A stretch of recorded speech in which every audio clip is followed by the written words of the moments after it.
કેટલાય દિવસથી નિશાળે નહોતા ગયા એટલે બધા ભાઈબંધ ને આવતા રહ્યા નિશાળે મળવા. પછી તો આપડા કાકા આઈપીઓ ભરતા હતા ને મેં આઈપીઓ ભરી નાખ્યો પહેલી વાર. તો કેમ છો બધા મિત્રો, મજામાં દેશો? આપડા નવા મિની વ્લોગમાં તમારું બધાનું સ્વાગત છે. દરરોજ દુકાન ખોલવાની હોય પછી તો મેં આપડા કાકા સવારે દુકાન ખોલી નાખી. હું આપડા કાકા દુકાને બેસી ગયા. નિશાળે પરીક્ષા શરૂ થાય એટલે વોલ ટિકિટ લેવા જવાનું હતું. ગાડી કાઢી નીકળી ગયા નિશાળે વોલ ટિકિટ લેવા. અત્યારે આપણે નિશાળે વોલ ટિકિટ લેવા.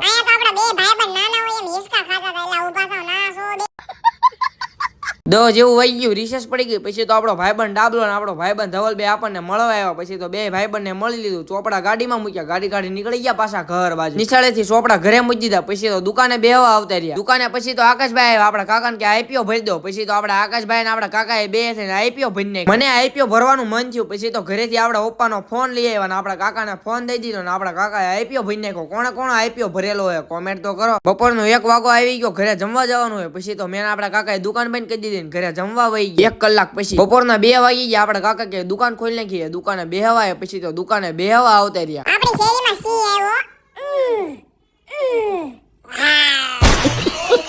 દુકાને. પછી તો આપણો ભાઈબંધ સુની લાવો કે ટી શર્ટ મગાવાય. પછી તો ટી શર્ટ મગાવી દીધા. તું બંધ રે, તું મેરે સે પ્યાર કરતી યા નહીં કરતી. જેમ જેમ હાંજ પડતી જાય એમ દુકાને ગ્રાહકી વધતી જાય, કારણ કે ઉત્તરાયણ આવે છે ને એટલે. સાંજના 9:30 વાગવા આવી ગયા. મેં આપણા કાકાએ દુકાન બંધ કરી દીધી. પછી તો બધા ભાઈબંધ પાસે આવતા બહાર તાપણું કરવા. તમે બધા ફોલો તો કરી નાખો.